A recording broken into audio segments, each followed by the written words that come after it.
அனைவருக்கும் வணக்கம். பாவங்களை போக்கும் பரணி தீபம், ஐஸ்வர்யம் பெருக தீபம் ஏற்றுங்கள். இந்த வீடியோ உங்களுக்கு பிடிச்சிருந்தா லைக் பண்ணுங்கள், ஷேர் பண்ணுங்கள், கமெண்ட் பண்ணுங்கள். மறக்காமல் இந்த சேனலை சப்ஸ்கிரைப் பண்ணுங்கள். வாங்க வீடியோக்குள்ளே போகலாம். பரணி தீபம் கார்த்திகை மாதத்தில் வரக்கூடிய முக்கிய ஆன்மீக நிகழ்வாக பார்க்கப்படுவது திருவண்ணாமலையில் நடக்கும் திருக்கார்த்திகை தீப திருவிழாதான். மலையையே சிவபெருமானாக வணங்கக்கூடிய ஸ்தலம்தான் திருவண்ணாமலை. இங்கு கார்த்திகை மாதத்தில் கார்த்திகை நட்சத்திரமும் பௌர்ணமியும் இணைந்து வரக்கூடிய நன்னாளில் திருக்கார்த்திகை தீபம் ஏற்றி வழிபடுவது மிகவும் விசேஷம். இந்த தீபத் திருவிழா திருவண்ணாமலையில் மட்டுமல்லாது தமிழகம் முழுவதும் வீடுகள் தோறும் விளக்கேற்றி கொண்டாடுவார்கள். கார்த்திகை தீபத் திருநாளை முன்னிட்டு திருவண்ணாமலையில் பரணி தீபம், அண்ணாமலையார் தீபம், விஷ்ணு தீபம், நாட்டு கார்த்திகை தீபம், தோட்ட கார்த்திகை தீபம் என 5 நாட்கள் தீபங்கள் ஏற்றப்படும்.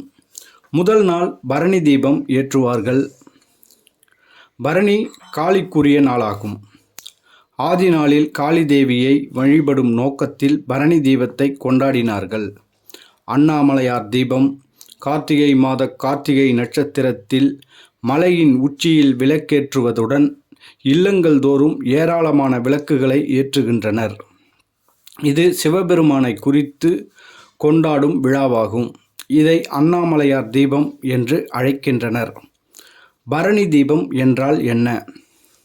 அதிகாலையில் பரணி தீபம் அண்ணாமலையார் கருவறையில் ஏற்றப்பட்டு பின்னர் அர்த்த மண்டபத்தில் 5 தீபங்களாக இவை காட்டப்படும்.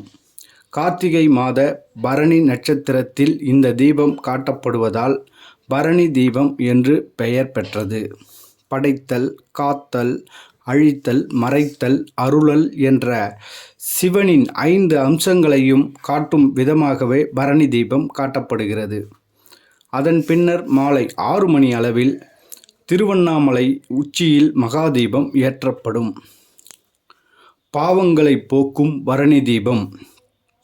தெரிந்தோ தெரியாமலோ செய்த பாவங்கள் அகல திருக்கார்த்திகைக்கு முந்தைய நாளான பரணி நட்சத்திரத்தன்று இல்லம் எங்கும் விளக்கேற்றி இறைவன் சன்னதியிலும் விளக்கேற்றி வழிபட வேண்டும். மண் விளக்குகளை வீட்டின் வாசல் படியிலும் உள்ளே உள்ள வாசல் படியிலும் 3 வீதம் ஏற்றி வைப்பது மரபு. வீட்டில் நல்லெண்ணெயிலும் முருகன் முன்னிலையில் இழுப்பெண்ணெயிலும் விளக்கேற்றி வழிபடுவது நல்லது. இவ்வாறு செய்வதன் மூலம் அஷ்டலட்சுமிகளும் வீட்டில் அடியெடுத்து வைப்பார்கள். ஐஸ்வர்யம் பெருகும். தீப பலன்கள். நமது வீட்டு பூஜை அறையில் 1 முக தீபம் ஏற்றினால் மத்திம பலன் தரும். 2 முக தீபம் ஏற்றினால் குடும்பம் ஒற்றுமை தரும். 3 முக தீபம் ஏற்றினால் புத்திர சுகம் தரும். 4 முக தீபம் ஏற்றினால் பசு பூமி சுகம் தரும். 5 முக தீபம் ஏற்றினால் செல்வம் பெருகும். இந்த வீடியோ உங்களுக்கு பிடிச்சிருந்தா இந்த சேனலை சப்ஸ்கிரைப் பண்ணுங்கள்.